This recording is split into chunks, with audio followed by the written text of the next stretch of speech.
Pai Santo, eu te agradeço por poder estar aqui hoje reunidos com os meus irmãos. Eu peço para que o Senhor abra o nosso entendimento nessa manhã. Alimente-nos, Senhor, segundo a riqueza da Tua palavra, nos dando sabedoria do alto, nos dando discernimento neste lugar.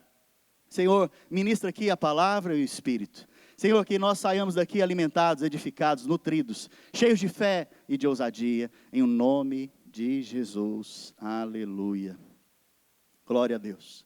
Irmãos, eu havia meditado e ponderado se eu continuaria o estudo de Ruth ainda esse domingo, mas eu creio que o Espírito Santo me conduziu para permanecer. Então hoje nós vamos ter a última ministração do livro de Ruth. Aleluia. Eu procurei fazer um estudo bíblico com você aqui desse livro. É um livro muito rico, que tem apenas 4 capítulos, mas nós já estamos aqui há 5 cultos e não conseguimos estudar completamente, porque ele é muito rico. E hoje eu vou me deter então no capítulo 4 do livro de Ruth. Mas antes eu queria que você visse algo comigo ali no capítulo 3, lá no verso 12, aonde diz a respeito de Boaz e Ruth. Se você está chegando aqui hoje, é a primeira vez que você está vindo ao culto, nós estamos estudando esse livro. Você tem a oportunidade de escutar as outras ministrações, elas estão todas gravadas, são 4 anteriores, essa é a 5ª, amém? E olha só o que diz o livro de Ruth, no capítulo 3, no verso 12. Olha só, ora, é muito verdade que eu sou o resgatador. Esse que está falando aqui é quem?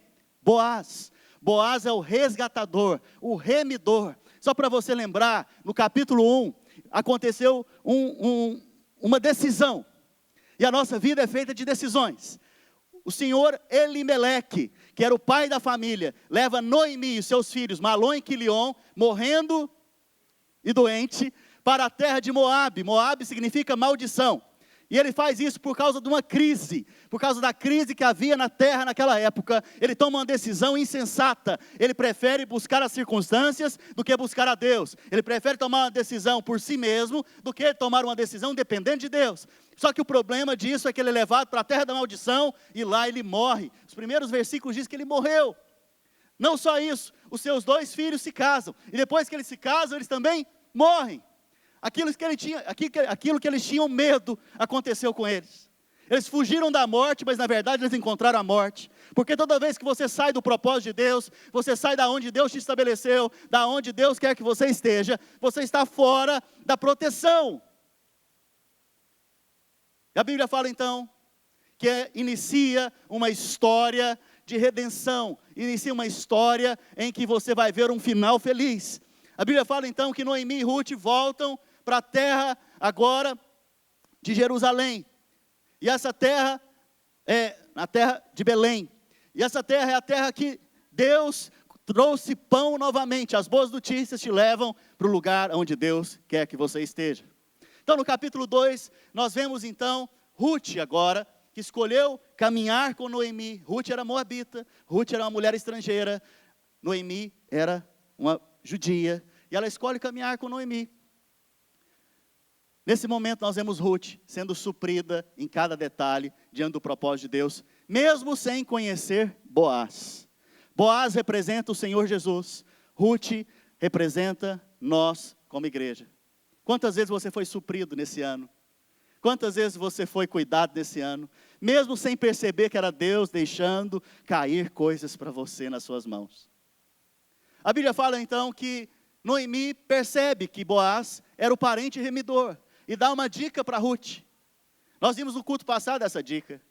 Naturalmente falando, Noemi fala para ela tomar banho. Vamos tomar o banho aqui hoje, não precisa levantar a mão. Não precisa levantar a mão. Unge, passa perfume. Você passou perfume? Põe as suas melhores roupas. E enquanto o homem não comer e beber, não se dê a mostrar a ele.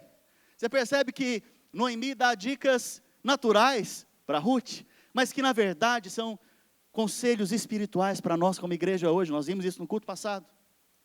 Mas agora no capítulo 3, nesse verso, nós vemos que aconteceu esse encontro. Aconteceu esse momento em que Ruth encontra o Boaz. Quantos aqui encontraram o seu Boaz? Boaz aqui representa Jesus, irmãos. nós encontramos nosso Boaz. E ele diz o seguinte: ora, é muito verdade que eu sou o resgatador, Jesus é o nosso resgatador, mas ainda outro resgatador há, mais chegado do que eu. Pera lá, está parecendo novela isso aqui. Tem outro, apareceu outro na jogada. Quem que é esse outro? Quem que é esse que pode também ser resgatador? Próximo versículo.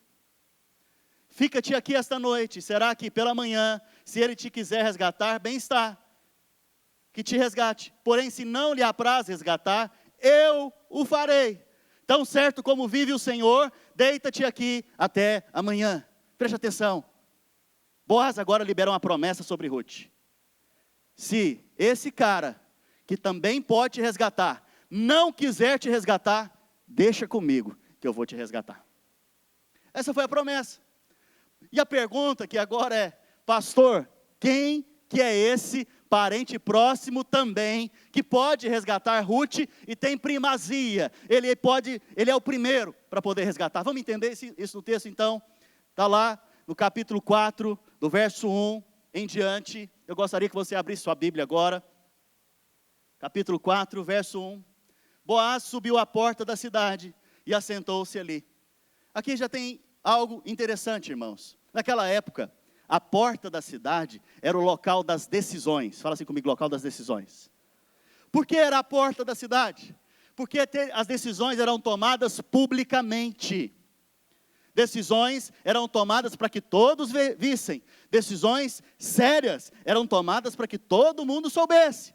E a porta da cidade era onde os anciãos, onde as pessoas mais velhas, o juiz da cidade, os conselheiros da cidade, as testemunhas se reuniam para resolver as suas causas.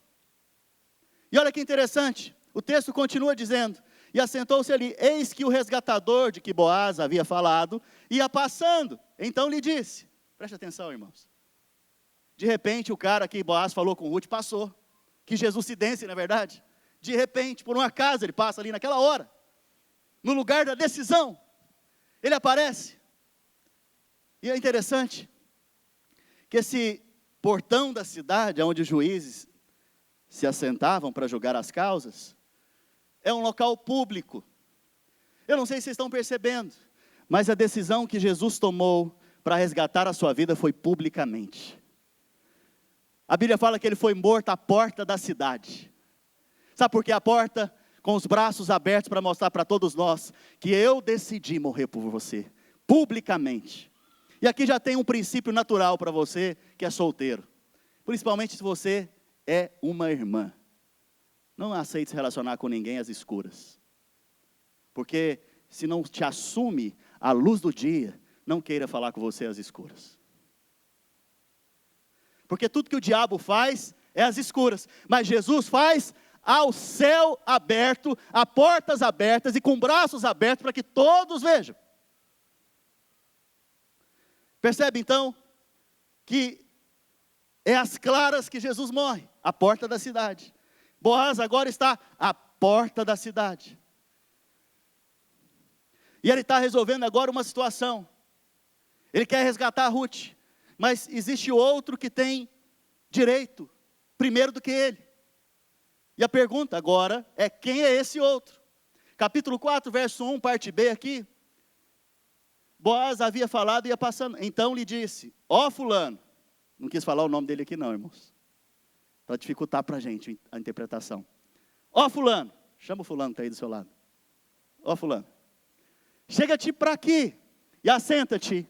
Ele se virou e se assentou. Preste atenção.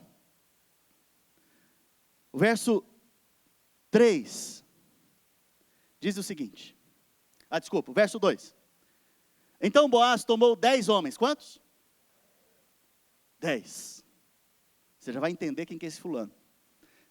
Dos anciãos da cidade. E disse: assentai-vos aqui. E assentaram-se. Verso 3. Disse o resgatador: aquela parte da terra que foi de Elimeleque, nosso irmão Noemi, que tornou da terra dos Moabitas, a tem para venda. Próximo. Resolvi, pois, informar-te disso e dizer-te: compra na presença destes que estão sentados aqui e na de meu povo. Se queres resgatá-la, resgata, se não, declara-mo para que eu saiba, pois outro não há senão tu que a resgate, e eu depois de ti. Respondeu ele: eu irei resgatar. Frustrou tudo agora, irmãos. Entrou outro da jogada e o cara quer resgatar o negócio. Mas eu quero que você aprenda algo aqui comigo agora. Preste atenção. Eram quantos anciãos? 10. A Bíblia fala então que esse outro resgatador, ele se achega à porta também. E após isso, chegam-se também 10 anciãos. Quem é esse outro resgatador? Qual é o princípio espiritual por trás disso aqui? A Bíblia fala que a lei foi dada por Moisés, mas graça e verdade vieram por Jesus. Se eu falo da lei para você, você vai lembrar de quantos mandamentos? 10. 10 mandamentos. Mas a lei são só 10 mandamentos? São 600 e tantas ordenanças. Mas esses 10 mandamentos representam toda a lei. Esses 10 anciãos estão representando toda a lei. E eles estão à porta da cidade. Para quê? Para testemunhar. A Bíblia fala que a lei é chamada de o testemunho. Êxodo 25 fala que a lei é chamada de o testemunho. E o testemunho foi colocado dentro da arca. Você percebe então que tudo está relacionado aqui agora. A lei, então, é esse que pode redimir. Preste atenção. Nós vamos aprofundar aqui agora em algo. O que é lei? Lei, ela tem um princípio. É o princípio do merecimento. Deixa eu te contar aqui. Quantos aqui trabalham? Por que você trabalha? Salário, claro. E salário, é obrigação? Não é não? Então pode trabalhar lá em casa, então. Salário é obrigação? É obrigação. Porque se não fosse obrigação, o que você faria no final do mês? Ou no final da semana? Ou no final do seu dia? Fazia uma faixa para o seu chefe e falava: chefe, você é demais, muito obrigado, porque você me deu meu salário. E agradecia a ele. Salário é obrigação? Salário então é por causa do merecimento. O que é o princípio da lei? Eu obedeço, eu sou abençoado. Então tem pessoas hoje ainda que se relacionam com Deus baseadas na lei. Por quê? Porque o tanto que eu jejuo, o tanto que eu oro, é o tanto que eu acho que eu vou ser abençoado por Deus. E Deus não fica devendo nada para ninguém. Mas existem outros que relacionam com Deus não com base no merecimento. Eles se relacionam com Deus com base na graça. Pastor, quer dizer então que tem que estar na graça, não tem que orar, não tem que jejuar, não tem... Não, já não é dever, é fruto. Uma árvore, ela se esforça para dar fruto, irmãos? Não, naturalmente ela faz. Quem está debaixo da graça não fica se esforçando para ser crente. Ele é crente. Quem está debaixo da lei fica se esforçando para mostrar que tem alguma coisa. Mas na verdade não tem nada. Então você percebe que existem esses dois princípios na palavra de Deus. E agora, o primeiro que pode redimir é a lei. Olha o verso 5 agora. Disse, porém, Boaz: no dia em que tomares a terra da mão de Noemi, também a tomarás da mão de Ruth, a moabita, já viúva, para suscitar o nome do esposo falecido sobre a herança dele. O que Boaz está dizendo agora para esse fulano? Que no dia que você quiser redimir então essa terra de volta, você também vai ter que casar com Ruth. Vai ter que fazer o quê, irmãos? No dia que a terra for redimida das mãos da maldição, da enfermidade, da doença, do diabo, aquele que a redimir também terá que casar com a igreja. É isso que está sendo dito aqui. Esse foi lançado, esse desafio agora. Mas o fulano está pensando que é só a terra. Que Ruth não está na jogada. E o que ele responde? Então disse o resgatador: para mim não poderei resgatar. O que ele falou, irmãos? Eu não posso. Sabe por quê? Para que não prejudique a minha ou a mim. Preste atenção. Uma simples palavrinha aqui vai dar todo sentido para a palavra. Fala comigo, prejudique. Sabe essa palavra no original, prejudique? Ela significa arruinar. Fala arruinar. Estar ferido, fala ferido. Para que eu não me arruine, para que eu não fique arruinado e nem ferido, eu não posso resgatar. Qual que é o motivo dele não querer resgatar? Estar ferido ou arruinar-se. Preste atenção. O fulano representa quem? A lei. Boaz representa quem? Jesus. Isso quer dizer então que aquele que resgatar vai estar o quê? Ferido. Que aquele que resgatar vai estar o quê? Arruinado. A Bíblia fala que Jesus, sendo Deus, não se usurpou ser igual a Deus, antes se esvaziou de si mesmo e tornou-se a imagem de servo. E a Bíblia fala que ele aprendeu a obedecer por meio das dores. A Bíblia fala também que ele, na imagem de servo, ele foi ferido, moído, se fez pecado para nos redimir. Quando Boaz decide casar com Ruth, ele decide também morrer por ela. Quando Jesus decide casar com você, ter você, salvar você, redimir você, ele decidiu também se enfermar por você, para que você não tivesse mais enfermidades. Ele decidiu fazer maldição, para que você hoje fosse abençoado. Ele decidiu, inclusive, morrer no seu lugar, para que hoje você tivesse vida. O que foi impossível para a lei, para Cristo, foi possível, e por isso você foi resgatado. Percebe, então? Olha o que Romanos 8 diz. Agora, pois, já nenhuma condenação há para aqueles que estão em Cristo Jesus. Fala assim, não tem mais nenhuma condenação sobre a minha vida. Porque a lei do Espírito da vida em Cristo te livrou da lei do pecado e da morte. Porquanto que fora impossível, fora o que, irmãos? Impossível a quem? A lei. No que estava enferma pela carne, isso fez Deus, enviando o seu próprio Filho, em semelhança de carne pecaminosa no tocante ao pecado, e com efeito condenou Deus na carne o pecado. Você percebe que para o fulano era impossível resgatar. Mas para Boaz, se tornou possível. Você tem que se alegrar nisso hoje. Porque a lei não tem poder de justificar o homem. A lei só tem poder de mostrar o seu pecado. A lei não tem poder de te redimir dos seus pecados. A lei foi dada para que você olhasse para ela e falasse, eu sou imperfeito, eu preciso de um Salvador. Esse é o propósito da lei. Mas tem muitos ainda que estão querendo viver pela lei. A lei não tem poder para te redimir, porque se tivesse poder, o fulano havia redimido Ruth. Profeticamente falando. Nós vemos então que aquele que escolheu redimir, ele tinha que ser prejudicado. Jesus foi prejudicado, irmãos? Sim, é porque você nunca foi Deus. Mas no dia que você entender o que Deus fez para vir te salvar, você vai entender o tanto que ele foi prejudicado. Porque Deus no céu, no seu trono, ele não obedece a ninguém. E Jesus teve que se fazer carne e sangue, imagem de servo, e começar a obedecer o pai e a mãe. O Criador recebendo agora ordens da criatura. O Criador sendo cuspido no rosto. O Criador levando chicoteadas. O Criador pregando as suas mãos ali na cruz. O Criador despido, envergonhado diante daquelas pessoas. Será que ele sofreu por você e por mim? Com certeza ele sofreu. Sabe por quê? Porque ele nos ama. Essa é a prova cabal do amor de Deus. A Bíblia fala então, continuando o texto, que o fulano disse que, então eu não posso redimir. O que Boaz fez? Soltou foguete na hora. Foi isso? Mas eu posso pensar aqui por dentro aqui de mim.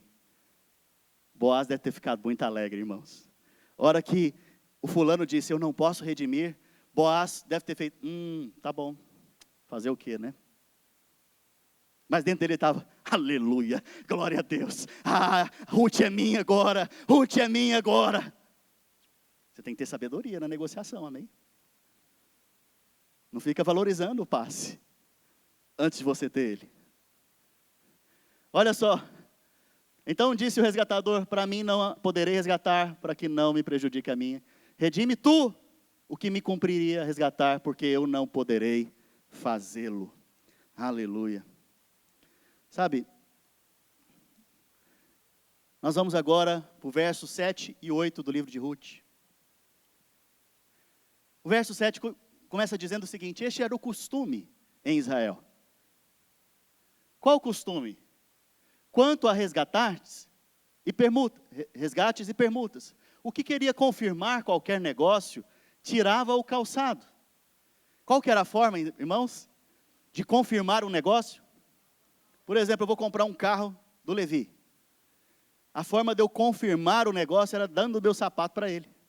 Ou ele me dando o sapato dele. Essa era a forma, naquela época. Essa era a prova que nós fizemos um negócio. Esse era o costume em Israel. Mas isso está aqui por um acaso? Não. Se você abrir em Deuteronômio capítulo 25, nós não vamos ler. Lá fala sobre a lei do levirato. O que é isso, pastor? Que história é essa?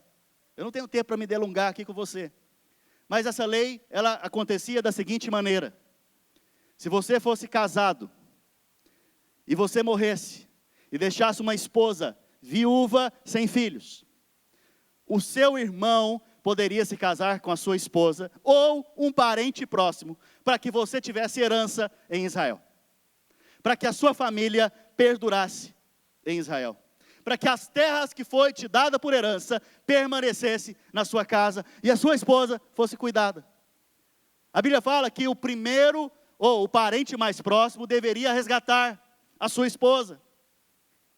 Mas se ele não quisesse, ele deveria ser trazido em praça pública, à porta da cidade, diante dos juízes, e falar: eu não quero me casar com ela. A lei dizia, se ele o fizer assim, depois de você insistir muito, e ele não quiser, a viúva viria até ele, cuspiria na cara dele e tomaria os sapatos. Maluco esse negócio aqui, né? Ah, você não quer casar comigo não? Então, tá bom. Cospe na cara dele e tira o sapato. E ele receberia um apelido ali na cidade. A casa do descalçado. Está escrito, Deuteronômio 25, depois você leia. Pastor, mas por que isso? Isso é para demonstrar que em um negócio estabelecido, se tira os sapatos e se honra aquele que fechou o negócio. Preste atenção agora. Por que tirar os sapatos? Se você for lembrar da lei, quando Moisés encontrou com o Senhor na sarça, o que o Senhor disse para ele? Tire os sapatos, tire as sandálias dos pés, que esse lugar é. Josué, a entrar na terra de Canaã, ele vê o anjo do Senhor, e o anjo do Senhor aparece para ele vestido de guerreiro, e o anjo do Senhor fala para ele: tire os sapatos, porque esse lugar que você está é santo. No Novo Testamento, nós vemos algo diferente acontecer. Pedro está na cadeia, e o anjo vai libertar ele. Antes de libertar, ele fala: coloque os sapatos. Por que eu estou te dizendo isso? Porque na lei é tire os sapatos, porque ela não pode cumprir a remissão. Na graça, coloque os sapatos, porque você foi redimido. Por isso nós somos calçados hoje com o evangelho da preparação do evangelho da paz. Por isso você não está descalço aqui em casa, você foi redimido nesse lugar. Percebe como é preciosa a palavra de Deus, irmãos? A Bíblia fala então que o primeiro resgatador que poderia resgatar, tirou os sapatos e o deu a Boaz. Sabe o que quer dizer isso também? A partir desse dia, Boaz, eu não posso ir atrás de Ruth. A partir desse dia, Ruth pertence a você. No dia que você nasceu de novo, a Bíblia diz que você morreu para a maldição da lei. Fala assim: eu morri, porque eu fui redimido. Foi o que, irmãos? O que Boaz fez com Ruth? O que Jesus fez com você? Do que você foi redimido? Gálatas 2,19 diz: porque eu, mediante a própria lei, morri. Eu morri, pela lei eu morri.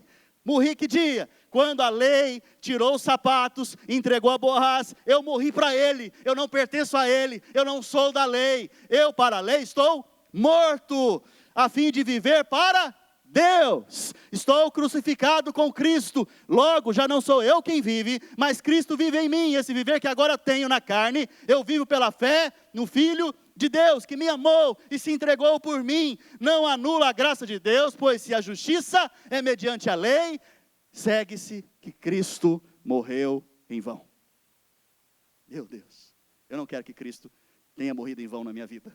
Por isso, eu morri para a lei e eu vivo para Deus. Agora pela fé no Filho de Deus. Amém? Jesus te redimiu? Verso 9. Capítulo 4, verso 9.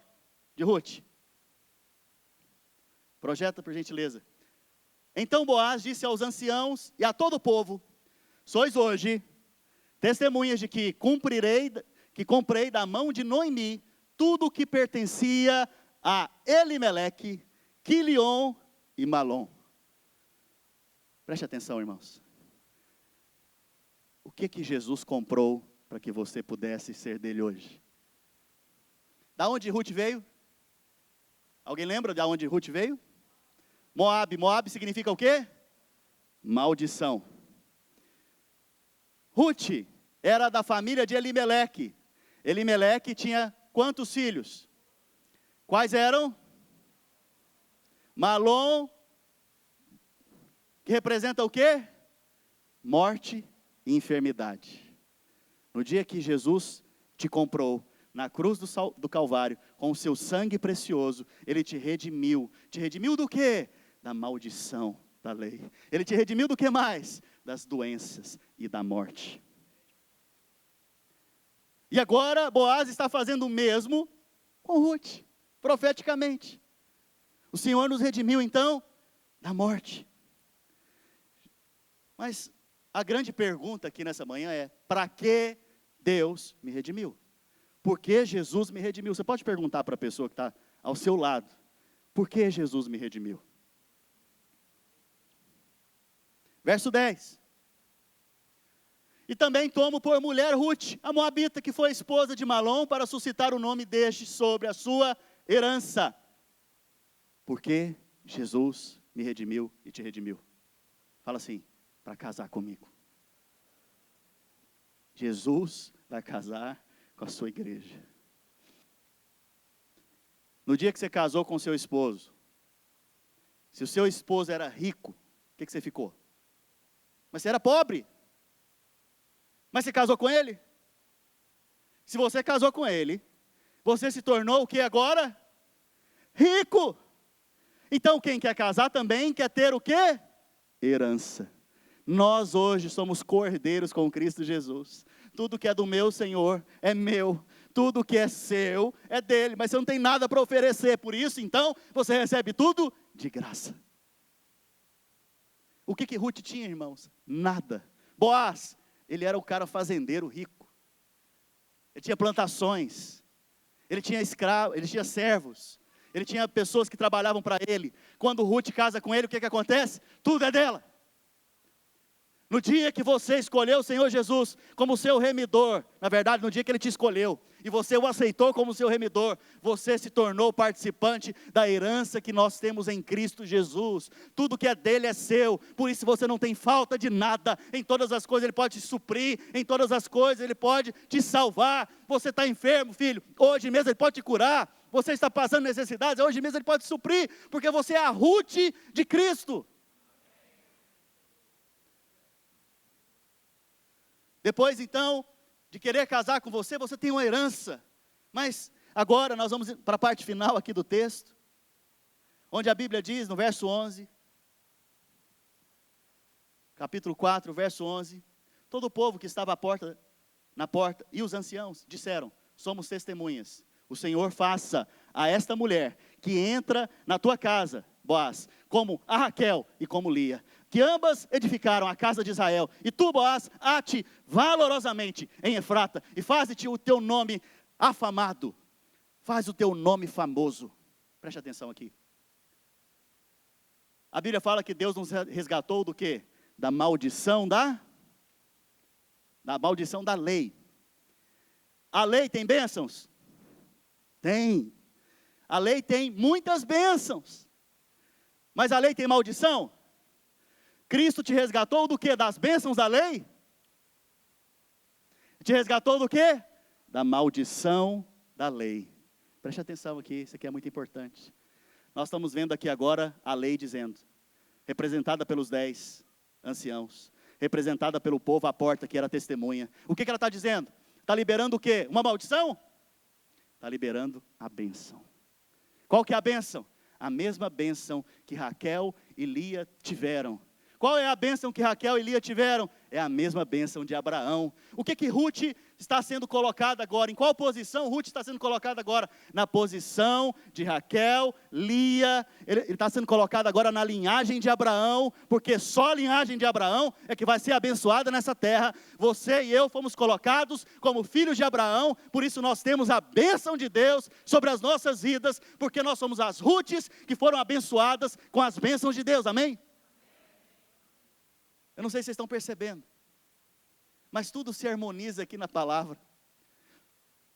Cada conexão aqui, ela é clara, do que Deus está fazendo na vida de Ruth, mas na verdade está fazendo na nossa vida.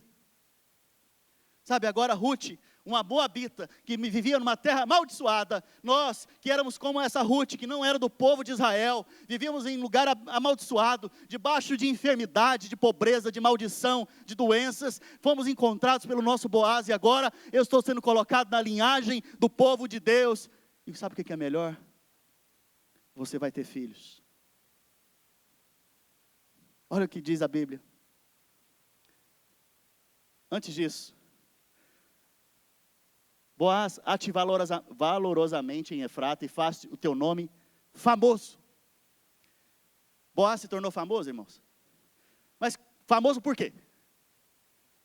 Porque ele se tornou remidor.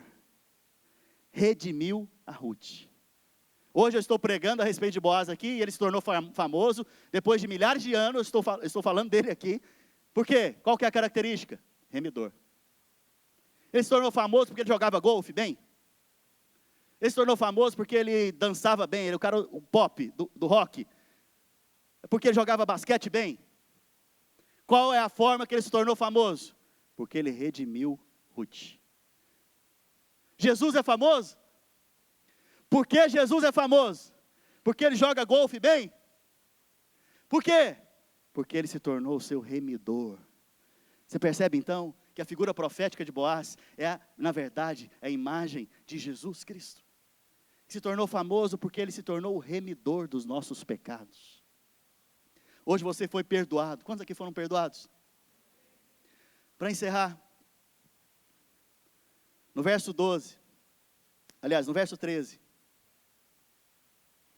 o livro, ele encerra agora com o nascimento de uma criança. Olha o que diz: assim tomou Boaz a Ruth, e ela passou a ser a sua mulher. Coabitou com ela, e o Senhor lhe concedeu que concebeste e teve um filho. Da onde Boaz era, irmãos? Belém. Aonde Jesus nasceu? Belém. Nasceu agora um menino em Belém. E olha o que diz, qual é a bênção liberada sobre esse menino. Olha só. Verso 15. Ele será restaurador da tua vida e consolador da tua velhice. Jesus é o restaurador da sua vida? E na sua velhice, Ele vai consolar você com muitas bênçãos, milagres, sinais e prodígios. Sabe por quê? Porque Moisés na sua velhice foi consolado pelo Senhor. Abraão na sua velhice teve um filho e foi consolado pelo Senhor. Você está vendo que até ser velho com Deus é bom demais. Nós vamos envelhecer, irmãos, mas nós vamos ser consolados em todas as coisas pelo Senhor. Sabe?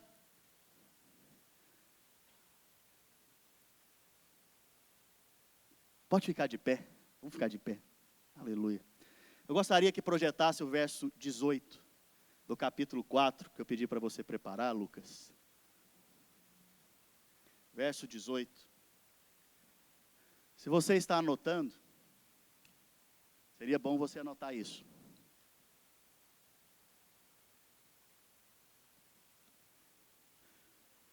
Ouve o que eu vou ler para você. São estas, pois, as gerações de Pérez. Preste atenção. Não se encerrou apenas com um menino. Se encerra agora com uma próxima geração. E outras gerações se levantam. No dia que a igreja foi formada, a igreja não encerrou ali. Nós somos essas próximas gerações que vieram depois que a igreja foi formada. Agora preste atenção. São essas, pois, as gerações de Pérez. Pérez gerou Esrom. Esrom gerou Rão. Rão gerou Aminadab. Aminadab gerou Naasson. Naasson gerou Salmão. Salmão gerou Boaz. Boaz gerou Obed. Obed a Jessé. Jessé gerou Davi. Aí você olha para esse texto e fala: o que isso tem a ver comigo, pastor? Nada está na palavra de Deus por um acaso, não é verdade? Nada, nada, nada. Até o fechamento do livro de Ruth tem algo para ensinar para nós. Até os nomes que estão sendo colocados ali das linhagens tem algo para falar conosco. Pérez significa brecha, fala brecha. Esrom significa cercado ou fechado, fala cercado ou fechado. Rão significa exaltado, fala exaltado. Aminadab significa meu parente é nobre, fala meu parente é nobre. Naasson significa encantador ou Shekinah, glória Shekinah, fala Shekinah. Salmão significa veste, fala veste. Boaz, eu ensinei para vocês o que significa, nele há força. Interessante que aquela arma de Israel, a Uz, como é que fala? Uzi, aleluia. A Uzi, a raiz do nome é Boaz. Sabia disso? Não tem uma metralhadora Uzi, não é isso? O nome é Boaz, em Israel é Boaz. Salmão gerou a Boaz, Boaz gerou Obed. Obed significa o servo. Obed gerou a Jessé. Jessé significa aquele que é ou aquele que possui. E Jessé gerou a Davi. Davi amado. Agora, olha essa frase. A brecha foi fechada pelo meu alto ou exaltado, nobre, parente, remidor, através do seu encantador e glorioso, milagroso manto que me cobriu de força para servir aquele que é amado. Até nos nomes, o Senhor tem uma mensagem do Evangelho para nós. Que você esteja aberto para o que o nosso Boaz tem para fazer na sua vida, nesse ano de 2021. Sabe, eu tenho meditado muito nesses dias sobre palavras proféticas para nós como igreja. E eu creio que esse ano de 2021 vai ser um ano de muita frutificação na vida das famílias, na vida dos irmãos. Porque nós entendemos com quem nós somos casados, a quem nós pertencemos. E toda vez que você entende a quem você pertence, você se casa, você tem herança e você tem filhos. Posso te dar mais uma pérola? Ou está cansado? Capítulo 3, verso 18. Projeta, por favor, o capítulo 3, verso 18. Então lhe disse Noemi: espera, minha filha, assenta, fica sentada. Esperar é o quê? Ficar quieto. No capítulo 3, nós vemos, no final do capítulo 3, Noemi dizendo: fica sentada, espera, minha filha. Por quê? Porque até que saibas em que darão as coisas, porque aquele homem não descansará. Jesus descansou? Enquanto não se resolver o caso ainda hoje. Qual foi a direção de Noemi para ela? Descansa. No capítulo 4 você não vê Ruth falando nada. No capítulo 4 você não vê uma menção de Ruth dirigindo a voz para ninguém. Você não vê Ruth, porque ela está o quê? Descansando. Enquanto eu descanso, o meu Boaz trabalha para mim. E meu Boaz me redimiu, meu Boaz me deu herança, meu Boaz me chamou para casar com ele, e meu Boaz me pôs na família agora dele. Jesus é da família de Ruth, você sabia disso? Pela linhagem natural. Você percebe que Deus amou tanto essa história, que Ele colocou o filho dele amado na família de Ruth, porque essa é a nossa história. É um final feliz? É um final feliz, irmãos? A graça sempre vai produzir finais felizes na sua vida. Feche os seus olhos. Depois de ouvir isso, você fica cheio do Senhor. Começa agradecendo Ele agora. Agradece Ele pela sua bondade. Agradece Ele por toda a proteção que Ele tem te dado, por toda a provisão que Ele tem te dado. Agradece ao Senhor Jesus, porque mesmo quando nós não sabíamos, Ele já estava pronto para nos redimir. Mesmo quando nós nem pensávamos nisso, Ele já tinha decidido nos redimir. A nossa vida pertence ao Senhor. Nós somos Teus, Senhor Jesus, porque o Senhor nos escolheu, o Senhor nos atraiu com cordas de amor. O Senhor nos atrai a cada instante. Hoje nós fomos atraídos mais e mais ao amor do Senhor, porque nós percebemos nessa manhã que fomos amados, protegidos. O Senhor decidiu nos redimir, mas decidiu também levar aquilo que era prejudicial a nós, assumindo isso no seu corpo, assumindo isso na sua condição de homem. O Senhor levou aquilo que nos matava, o Senhor levou aquilo que nos destruía, o Senhor levou aquilo que fazia com que nossa vida fosse muito ruim. O Senhor levou os pecados, o Senhor levou a condenação. Por isso hoje não há mais culpa, não há mais condenação para aqueles que estão em Ti, Senhor. O Senhor pagou o preço por mim, o preço pelos meus irmãos. Nós fomos comprados lá naquele dia em que o Senhor foi colocado à porta e de braços abertos morreu naquele lugar. Naquele mesmo lugar o Senhor nos redimiu, o Senhor nos comprou, nos redimiu da maldição da lei e nos deu da Tua graça, do favor imerecido, da Tua salvação completa. Hoje nós temos herança, hoje nós somos da Tua família, hoje nós temos, oh Deus, frutificação, e por isso onde colocamos as mãos prospera, avança, o Senhor amplia os nossos territórios, o Senhor nos dá do Seu bom tesouro, o Senhor nos leva a lugares altos, o Senhor nos dá uma herança e nos coloca na linhagem do Senhor Jesus. Hoje somos chamados pelo Teu nome, hoje somos chamados pelo Teu nome, hoje somos chamados pelo Teu nome, pertencemos ao Senhor, Oh Espírito Santo.